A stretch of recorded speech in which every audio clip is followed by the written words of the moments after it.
We sort of said from the beginning of Sunset Overdrive, what would happen if societal norms were stripped away? Would we become creative like Burning Man, or would we become something oppressive like Lord of the Flies? When Marcus and I were first working on our pitch for Sunset Overdrive, one of the things we focused on a lot was these different fashion trends and just people dressing in odd ways. We had a huge collection of all these different ideas of like mods and rockers and just all kinds of crazy different fashion eras, and we handed those to Jacinda, and thank goodness she pared them down to something reasonable and doable. We started taking all the fashion reference they gave us and separating them out into 3 different buckets. Mainstream fashion is basically anything that a normal person would wear.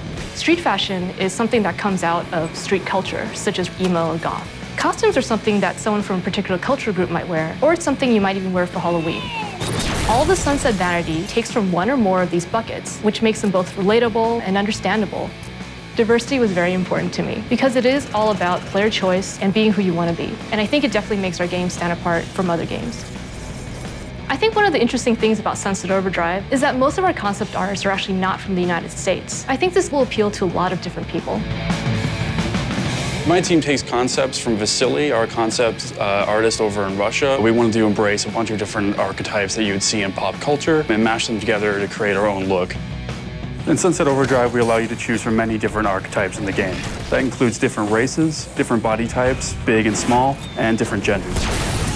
We have outfits that are meant to be together, and you can get them as presets in the game. You can combine all the different pieces to make exactly what you want. So if you get your Day of the Dead face paint, you can combine that with your wrestling pants, your chainmail shirt, and your cowboy boots. Every item that you unlock in the game will have Havoc physics applied to it as well. So when you're running around the world, we really want you to feel like it's alive. Clothes sort of provide people's most obvious identity and can even act as masks. So it's really important to me and Marcus that vanity stay as just a purely vanity element, that we didn't attach RPG stats or any other bonuses to it. And it was something that was a really big fight around the studio. Marcus and I just had to stand firm and say, you know, it's really important to this game that players be able to wear whatever they want to wear to express themselves.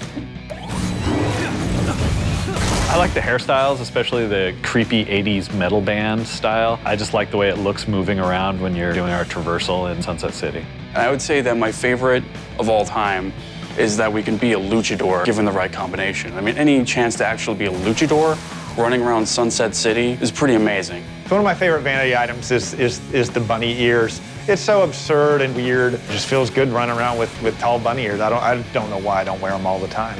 For items that I can't really believe we got in, we do have a physics-based kangaroo head strapped to your crotch and nothing else. Oh, the kangaroo codpiece. Early on when we were pitching the game, Drew had used in a reference that he would be wearing nothing but a kangaroo codpiece. We knew we wanted it to be really different and really stylized and pretty out there.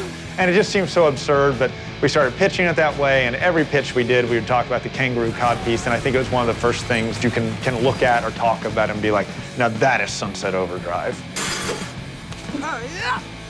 So after you've dressed up your character and you've got them looking the way you want, we still got a ton of customization with the weapons, the traps, the amps, a lot of different things on the gameplay side.